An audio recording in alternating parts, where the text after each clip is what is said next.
let me invite you to my base of operations.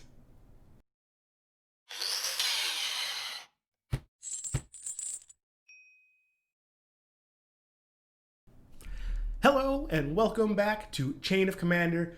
This is your Commander-in-Chief, Billy G here, and I know what you're thinking. Base of operations? Of course this is base of operations. This is the only room he's recorded a video in so far. It's the only room in the house where I get privacy. I know.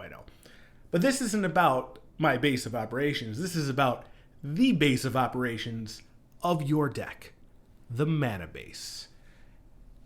After the overwhelming positive feedback from my Snowlands video a little bit over a week ago, which you should totally check out, I've decided to make this more of a monthly feature where we look into different ways you can make your mana base work for you in ways beyond just producing mana. Now, before we get to what we're talking about today, I do want to ask, if you want to hear about Commander stuff, you're going to like this channel. So feel free to subscribe below. There's a little bell icon if you want to get notifications on whenever I post. Don't need to hit that. But any subscribers getting the subscriptions going definitely can support this channel. I would appreciate it greatly, and I hope that you can stick around going forward. That said, today we're going to go over a pretty basic coverage of mana bases. We're going to go over the 5 levels of Commander mana bases, starting with level 0, actually. Level 0 is the all basics level. Everything in the deck is a basic land, just picked out of a little land pack you get in a fat pack. There is no reason, no matter what commander you're playing, no matter what deck it is, no matter how many colors the deck is, even monocolored decks, there is no reason why you should be playing all basics. It is completely silly. There are so many cards you can add to your mana base to improve the function of the deck, just whether it be from fixing, ramping, any of that. All basics is just not what you want to be doing. That's why it is level 0. So let's go into the actual levels. The actual 5 levels that I have deemed in my mind are the separators of the different levels of mana bases. I'll have you know, this is entirely subjective. You may not agree with how I did the division, so that's perfectly fine. Let me know down below how incredibly wrong I am. And we'll see if we can maybe come to an agreement. Going on to level 1 is taking your basics and adding some fixing to it in the form of whether they be tap duels, like the common tap duels from Khans, or Evolving Wilds and stuff like that. Something that will allow your deck to fix so that you're not so reliant on getting specific colors at specific times. You now have lands that can tap for multiple colors.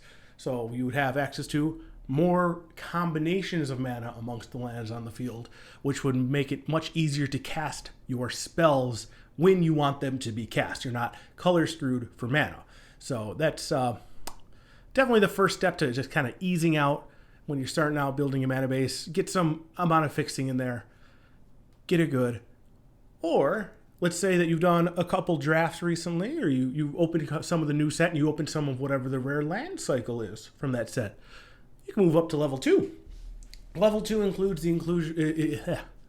Level 2 includes some of those rare lands that either conditionally enter the battlefield tapped or untapped, or they might enter tapped regardless, but they might have some sort of additional effect. So I'm looking at things like the check lands that were printed as recently as Dominaria, where they can come in untapped if you control a land type that it's looking for, or say the fast lands. I believe Kaladesh was the most recent printing of the enemy fast lands there, which can come in untapped if it's one of the first 3 lands that enter the battlefield for your turn. Or, like I said, this could be things that enter tapped no matter what, but have some additional benefits. So these would be the man lands, like from Zendikar, that while they enter tapped, they still produce both your colors, and they have an activated ability to turn into a creature if you need it. You also have the scry lands from Theros, which will, as when they enter the battlefield, they'll let you scry to help clean up your draws. So maybe not the strongest land. They're not going to enter untapped for you to make sure you can guarantee cast everything on curve, but they give you some utility, some room to kind of work with the deck, kind of make the deck a little bit more synergistic and work a little bit better. Then we move up to the third tier. This is kind of like the middle tier. So this is actually going to be the tier that like pre-cons are built at, because this is the tier that adds utility lands. You're looking at things like your Bajuka Bogs that can exile opponents' graveyards, or a Ghost Quarter, which can destroy other lands and things of that ilk. Reliquary Tower that lets you increase your hand size. These are lands that they normally produce colorless mana. Occasionally, there are some cycles that can produce colored mana, but they are lands that give you an ability that is beyond producing mana. So I know I mentioned things like the Scrylands and the Manlands earlier. While those kind of fit into that category, they are essentially just tap duals with benefit. These very rarely can produce multiple colors of mana, these utility lands, and they normally have very specific effects they do. Like I said, Bajuka Ball will exile a graveyard, and Reliquary Tower increases your hand size. And there's a variety. There's like every set has a cycle of some amount of utility lands, and that's pretty much what we're going to go over this channel, is these utility lands going forward. But let's say you got utility lands, you got some basic rares, you got some basics. What's the next step? The next step would be kind of from here to there. It'd be a little bit more of a leap, because this is, I believe, what would count as the most powerful casual commander mana base. This would be on color fetches. So specifically fetches that fit within the spirit of the colors of your deck. They'd be check lands, bicycle lands, the triomes, stuff like that. So they're lands with multiple land types. You could have some shocks in there.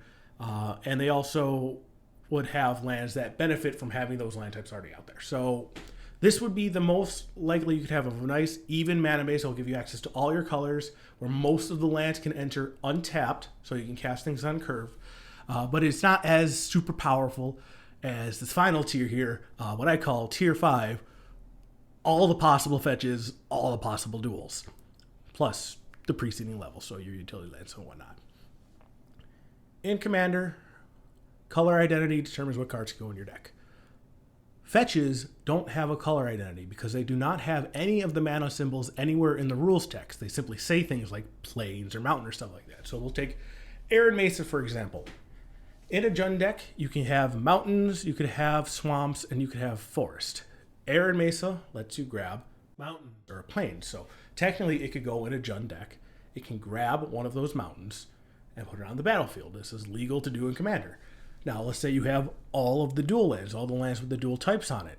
You can now use that Arid Mesa to grab a Stomping Ground, which is a mountain, but it's also a forest. So it would be able to grab you 2 colors within your deck, despite it only being able to fetch one of the land types in your deck. So for a 3-color deck, there are 9 of the fetch lands that can fetch a land type you play. The only one that would not be able to fetch anything would be the pairing of colors that you don't have in your deck. So in the case of Jund, that would be the blue-white fetch land. Flooded Strand would not be able to fetch anything that your deck would be able to play. So you go from playing 3 in the spirit fetch lands, in the spirit in quotes, to 9 playable fetch lands. That greatly increases your chances of getting a fetch land. And fetch lands are the best way to fix because they can get you the color you need at the time you need it. And as long as you have the duels to go fetch with it, those duels can enter untapped. Whether they be the OG duels or the shock lands or even the Tangle lands, they can come in untapped if you already have 2 or more basics. Things like the bicycle lands and the triomes, they're guaranteed to enter tapped, but there might be situations where you want to fetch those anyways because you don't need the mana now, and you can set yourself up for when you need to play something like a check land that is looking for one of those land types. So this would be the top tier in my mind, the most efficient mana bases. I don't play any decks like that. I keep all my decks at level 4, where they play the in the spirit fetch lands and all the appropriate duels and utility lands. But yeah, that's kind of my list. And like I said here, we're going to be focusing on level 3 through this segment, through this base of operations segment. It should be a monthly thing, looking probably every couple of Tuesdays.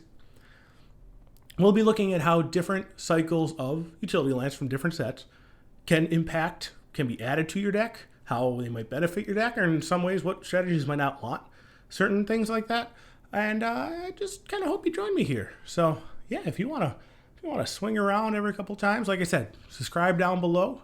I'm looking forward to doing this series going forward. I do a couple other series coming out. I've been drafting a bunch of stuff. This is a young channel. I've been doing a lot of planning. I'm kind of very excited to show off what we got coming. So feel free to stick around.